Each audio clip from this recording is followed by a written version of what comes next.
لا تلمزوا انفسکم، ایک دوسرے کو تانے نہ دو، ولا تنابزوا بالالقاب، برے نام سے نہ پکارو۔ آپ نے فرمایا بیوی کو لقمہ کھلانا صدقے کا ثواب ہے، روز مفت کا ثواب لو، 2-3 لقمے بیگم کو کھلا دو، بیگم خامند کو کھلا دے، صدقے کا ثواب۔ باش کرنا سیکھو، ایک ابھر پڑے تو دوسرا چپ ہو جائے، دوسرا ابھرے تو پہلا چپ ہو جائے، یہ طلاقیں ختم ہو جائیں گی، یہ لڑائیاں ختم ہو جائیں گی۔ زبان کو سینا سیکھو، چپ کرنا سیکھو، بیٹیوں کو سکھاؤ۔ ہمارا سسرالی معاشرہ، چاہے آپ لوگ انڈیا پاکستان سے یہاں بھی آ گئے ہیں، سسرالی معاشرہ ہندوانہ ہے، اس میں اسلامی تہذیب کوئی نہیں ہے۔ میرے نبی کا فرمان ہے، یہ جو میرے صحابہ ہیں مدینے والے، یہ بہت عالی شان لوگ ہیں۔ کس بات پہ؟ جہاد، روزہ، حج، زکوٰۃ نہیں۔ کہ جب یہ کسی کی بیٹی کو لے کر آتے ہیں نا بہو بنا کے، تو اس بچی کو سسرال میں پتہ نہیں لگنے دیتے کہ ماں باپ کے گھر ہے یا سسرال کے گھر ہے۔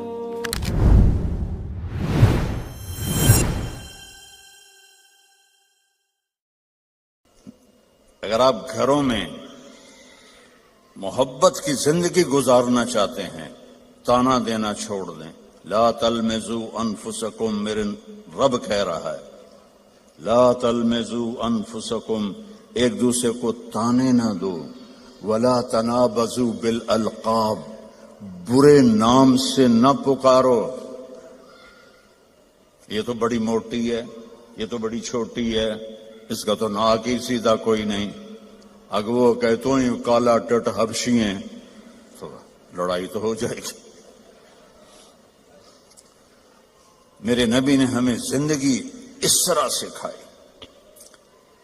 حضرت عائشہ رضی اللہ عنہا چھوٹی تھی، آپ ان کے لیے آٹا گوندتے تھے۔ کیا تو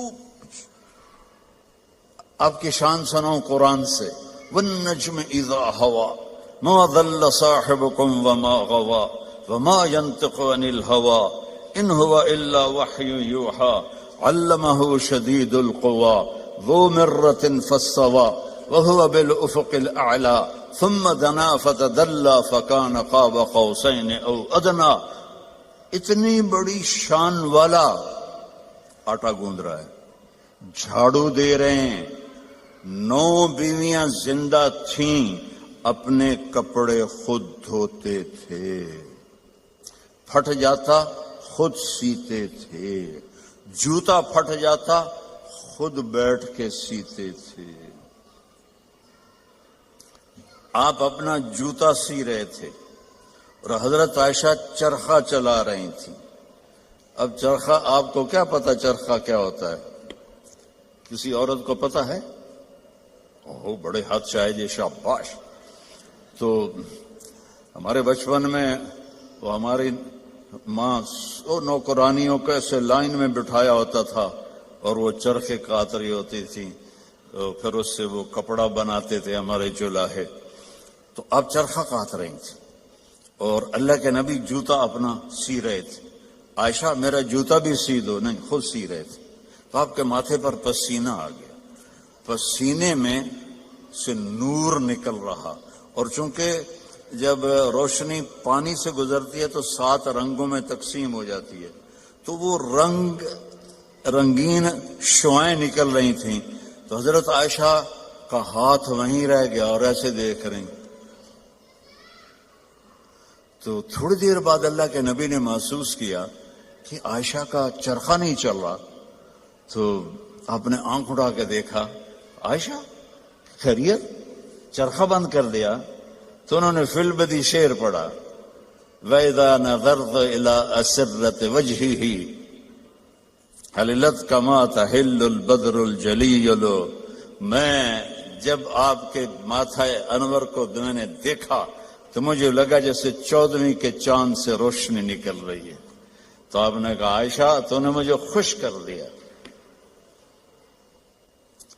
تو آپ اپنا سامنے بیٹھ کے جوتا گانٹھ رہے ہیں، حضرت عائشہ سے نہیں فرما رہے کہ اس کو ٹھیک کر دو۔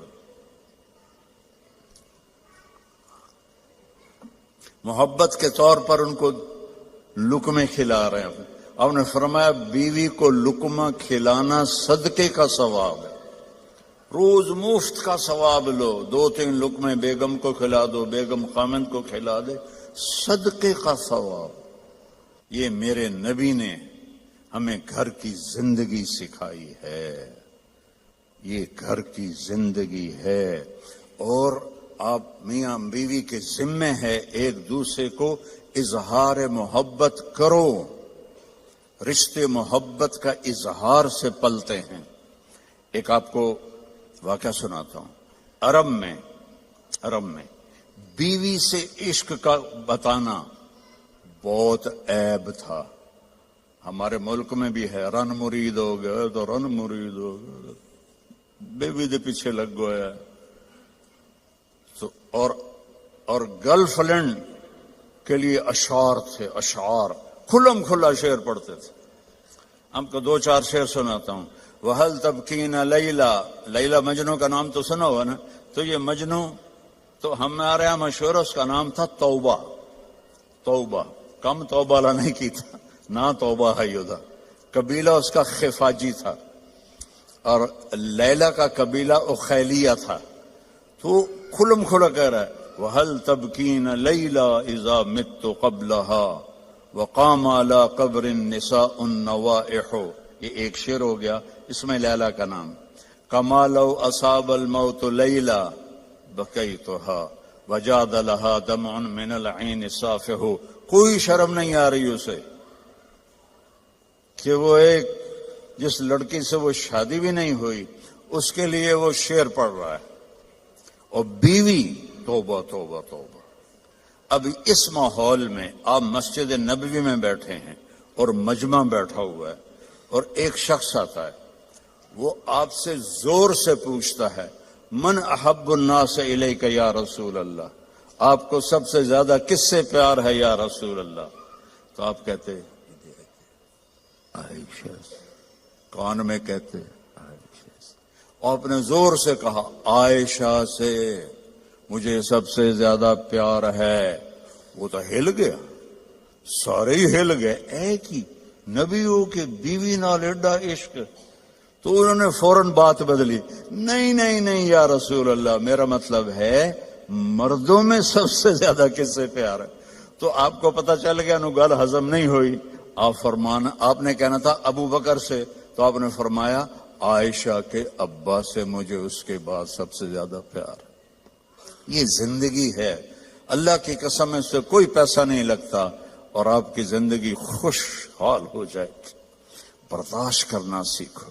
ایک ابھر پڑے تو دوسرا چپ ہو جائے، دوسرا ابھرے تو پہلا چپ ہو جائے.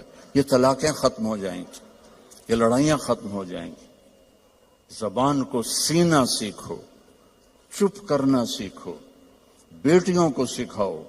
ہمارا سسرالی معاشرہ، چاہے آپ لوگ انڈیا پاکستان سے یہاں بھی آ گئے ہیں، سسرالی معاشرہ ہندوانہ ہے، اس میں اسلامی تہذیب کوئی نہیں ہے.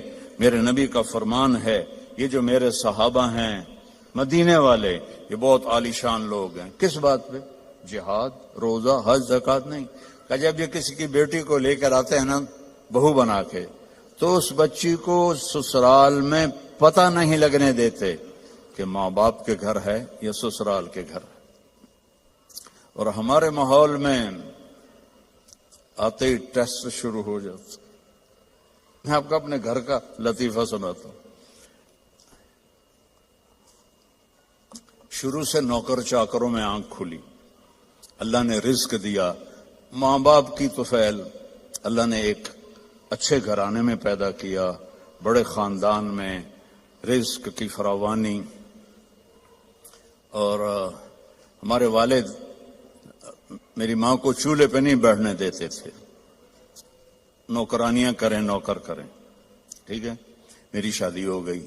میری بیوی تھی شہر سے، تو فیصل آباد، میں ملتان کے پاس میرا گاؤں. لینگویج بالکل مختلف، ہماری بڑی ٹھیٹ اور کڑکتی ہوئی لینگویج تھی. تو بیچاری ویسی گھبرائی رہتی تھی. اب ماسیاں چاچیاں کٹھی ہو گئی.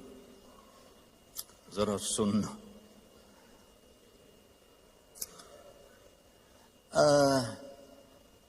تیری ماں تا چولہے تے سڑدی پئی ہوندی ہے تے بیگم تیری ٹھک کے بیٹھی ہوندی ہے. مجھے اتنی ہنسی آئی. میں کہا میری ماں چولہے تے کداں سڑی ہے؟ میں بھی تھائیں پیدا ہوئے. میری ماں تا چولہے تے بند ہی نہیں. میری ماں کو روٹی پکانے بھی پوری نہیں آتی تھی, سالن بنانا بھی پورا نہیں آتا تھا کہ میرے ابا جی ان کو کام نہیں کرنے دیتے تھے. نوکرانیاں تھیں, نوکر تھے. اب وہ کہہ رہی تیری ماں تا چولہے تے سڑدی پئی ہوندی ہے. اور میری پنجابی سمجھ رہے ہو؟ کوئی گجراتی تو نہیں بیٹھے ہوئے کہ جن کو کیم شو والے. اچھا اردو ترجمہ کروں گا پھر. تیری ماں تا چولہے تے سڑدی پئی ہوندی ہے تے تیری بیوی ٹھک تے پلنگ تے بیٹھی ہوندی ہے. میں ہنس پڑا. میں کہ میں نے دسو تو صحیح کداں میری ماں چولہے تے سڑی ہے؟ میری مستورات بزرگ کہہ رہی ہیں تمہاری ماں تو چولہے پہ جل رہی ہوتی ہے, سالن بنا رہی ہوتی ہے, اور تیری بیوی مزے سے بیڈ پر بیٹھی ہوتی ہے, تو تجھے خیال ہی نہیں آتا. تو میں نے کہا کب میری ماں چولہے پہ جا کے سڑتی جلتی ہے؟ اسے تو آخری زندگی تک روٹی بنانی نہیں پکاتی تھی پٹھی سدھی, کیونکہ کبھی ابا جی نے ان کو بیٹھنے ہی نہیں دیا تھا. تو یہ ہمارا سسرالی معاشرہ ہے کہ آتے ہی دلہن کو سینگوں پہ اٹھا لیتے ہیں. وہ گھر چھوڑ کے آئی ہے, ماں باپ چھوڑ کے آئی ہے, بہن بھائی چھوڑ کے آئی ہے, سہیلیاں چھوڑ کے آئی ہے, اسے اپنی بیٹی بناؤ. میں نے اپنی بیٹیوں کو بیاہ دیا ہے تو میں دوسرے کی بیٹی لے کر آیا. میں نے اپنی بیگم سے کہا کہ بیگم تیرے اخلاق کا اب پتہ چلے گا کہ بیٹیوں پر تو مائیں نشاور ہوتی ہیں, بہو پہ جب تو وہ سلوک کرے گی جو بیٹیوں سے کرتی تھی پھر تیرے اخلاق کا سکہ پکا ہے. تو اللہ کے فضل سے میری بیوی نے اس کو کر کے دکھایا, نبھا کے دکھایا.